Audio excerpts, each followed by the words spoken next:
There is a ton of previews on Avatar Frontiers of Pandora up at the moment, and although I am working on an extensive video on all of the information that I could find on the game, in this video specifically I want to focus on the character screen which was recently posted by Eurogame.net. Avatar Theory here, hope you're doing well and having a fantastic day, and as I said, there is a ton of previews and gameplay information being posted online where people had some hands-on time on Avatar Frontiers of Pandora, and although I've yet to have my own hands-on time on the game, Eurogamer.net recently posted this picture of the character screen, which I essentially want to break down in this video. Now firstly, looking at the picture, I'm going to focus on the outside of the picture. So on the top left there, you have the system icon, which obviously goes back to the main menu where you can change your system settings and save your game and exit the game. As you can see that the icons are like Q, E, G, T. So this is of course on the PC. Then at the bottom left there, you have a strange icon. I'm not entirely sure what that means,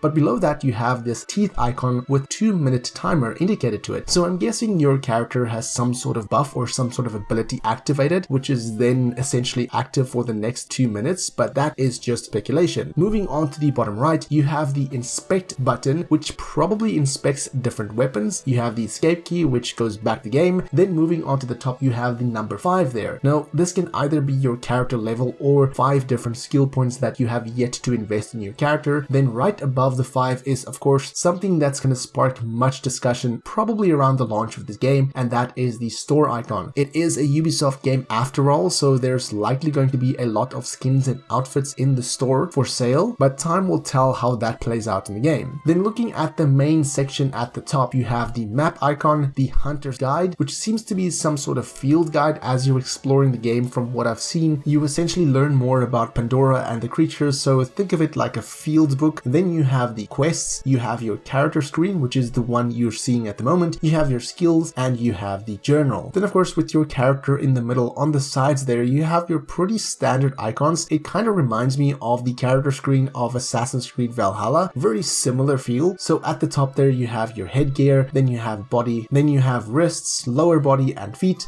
and of course the character is not wearing headgear or feet gear at the moment. Then moving on to the right is your weapons. The first one is what probably seems like your longbow, then you have an assault rifle, you have your standard bow, and then you have some sort of sling, which I've seen people use to set traps or shoot explosives. Then on the side there you have 3 faded icons, which I'm guessing can be swapped out with the weapons. So for example, your standard bow can be swapped out with a different bow, your assault rifle can also be swapped out with some sort of sling, and then your longbow seems to be able to be swapped out with a rocket launcher, giving the indication that the top weapon is your long-ranged weapon, the middle icon is probably your mid-range weapon, and the bottom one is more likely your close-range or your stealth weapon. Then also you can see that if the character presses G, it'll go to their pouch, which is likely all their ingredients that they found throughout the map. Now also another thing to note is that some of these weapons have different colored icons next to it. So for example, the longbow and the gear has this purple icon to it, whereas the wrist gear, the regular bow, and the assault rifle has a green color to it, indicating to me that there will be different rarities of items or gear in the game. Again, something we've seen plenty of in different Ubisoft titles. As gear will affect the appearance of your character, I don't yet know if transmog will be a thing in Frontiers of Pandora. One can only hope, as it was a big request at the launch of Assassin's Creed Valhalla, but was only implemented at a later patch. So I do hope Ubisoft does implement that at the launch of this game. However, looking through all of the gameplay previews, I've not yet seen anybody go through the character screen.